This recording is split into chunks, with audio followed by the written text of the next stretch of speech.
एमालेको झोले, काङ्ग्रेसको झोले, माओवादीको झोले गएर न्यायाधीश भएपछि के हुन्छ हालत? न्यायालयलाई म सम्मान गर्छु। अहिलेसम्म न्यायालय मात्रै जलेको छ। माफ पाऊँ श्रीमान, भोलि न्यायालयभित्र छिरेर मान्छे जलाउने दिन आउन सक्छ। म यहाँहरूसँग माफी माग्दै यहाँहरूलाई भन्न चाहन्छु, एउटै न्यायालयभित्र एउटै प्रकृतिको मुद्दामा एउटै न्यायाधीशबाट फरक फैसलाहरू छन्। सुशीला श्रीमान, तपाईँ चाहिँ सर्वोच्च अदालतको न्यायाधीश, प्रधान न्यायाधीश भइसकेको मान्छे हुँदाखेरि हिजोको गठबन्धनको सरकारले गरेको अपराधिक निर्णयहरूलाई ससम्मान तपाईँहरूले अहिले फिर्ता गर्नुहोस्। न्यायमूर्तिहरूलाई म आह्वान गर्न चाहन्छु, तपाईँहरूले विचार गर्नुहोला। सर्वोच्च अदालतमा जलिरहँदाखेरि किन जलायो नेपाली जनताले भन्दाखेरि हो यस्तै कारणहरूले। एउटै न्यायालयभित्र एउटै प्रकृतिको मुद्दामा एउटै न्यायाधीशबाट फरक फैसलाहरू छन्। अनि अझ 12 वर्षसम्म तपाईँको मान्छेले न्याय पाएको छैन, 10 वर्षसम्म पालो आउँदैन। आफूलाई मन नपरेपछि न्यायाधीशहरूले दिन्छ के अरे एउटा आदेश गर्नुहुन्छ। अनि एउटा मान्छेको एउटा मुद्दा चाहिँ आज गयो भने 10 वर्षमा फैसला नहुने, अनि कुनै मुद्दाहरू चाहिँ 3 महिनामा फैसला हुने, अनि फैसला भइसकेका मुद्दाहरू लागू गर्नलाई चाहिँ लागू गरिदिनु पर्यो भनेर चाहिँ सर्वोच्चमा जाँदाखेरि त्यसमा चाहिँ फेरि लागू नगर्ने, त्यस्तो पनि हुन्छ न्यायिक प्रक्रिया।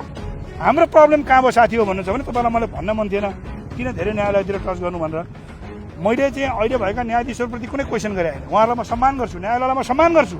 तर जब राजनीतिक दलहरूले आफ्ना झोले कार्यकर्ताहरू भर्ती गर्न थाल्नुभयो जिल्लादेखि सर्वोच्चसम्म, एमालेको झोले, काङ्ग्रेसको झोले, माओवादीको झोले गएर न्यायाधीश भएपछि के हुन्छ हालत?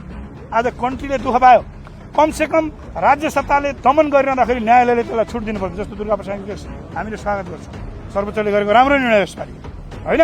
थुन्न त उहाँहरूले थुन्नुभयो होइन, सरकारले थुन्यो, तर कमसेकम न्यायालयले न्याय दियो नि। हो, अझै पनि केही न्यायाधीशहरू, मेजोरिटी न्यायाधीशहरूले न्याय सम्पादनमा राम्रो काम गर्नुभएको छ, उहाँहरूलाई धन्यवाद छ। तर काहीँ न केही माल प्र्याक्टिस पनि छ, त्यसको अन्त्य हुनुपर्छ र झोलेलाई न्यायाधीश बनाउने प्रथाको हामीले अन्त्य गर्नुपर्छ। यो सरकारलाई आग्रह गर्न चाहन्छु। यो सरकार हिजोको जस्तो सरकार पनि होइन।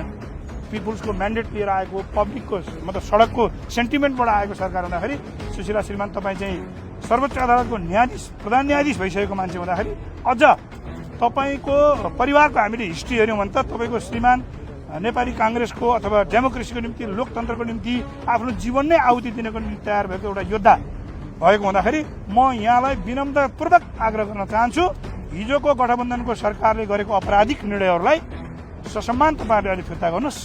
त्यो नै नेपाली जनताको पक्षमा, तपाईँहरूको पक्षमा र आम यो देशवासीको पक्षमा हुनेछ। नभएदेखि देशले अझै भाइलेन्स बिहेभ गर्न सक्छ। र सुन्नुहोस्, बस्नुहोस् न, म सक्छु अझै। र अर्को कुरा, म सम्माननीय पूर्व के अरे चाहिँ सर्वोच्च अदालतको प्रधान न्यायाधीश, अहिलेको हाम्रो नेपालको मन्त्री र गृहमन्त्रीज्यूहरूलाई म के भन्न चाहन्छु भने तपाईँले मुद्दा फिर्ता लिइरहँदाखेरि डाक्टर साहब, अब यो काङ्ग्रेसको अधिवेशन पनि नजिकै छ, अब रविकै प्रवक्ता पनि तपाईँलाई भोट हाल्छ नि त काङ्ग्रेसका महाधिवेशन प्रतिनिधिले? होइन, कसको प्रवक्ता होइन, सत्य र न्यायको पक्षमा बोल्ने हो। हिसाब यहाँ हुँदैन, हिसाब उपरमा हुन्छ होइन, हिसाब माथि गर्ने हो। भोलि पर्सि अब पैसा नि देख्ने पाइँदैन। सरदर आयु कति हो?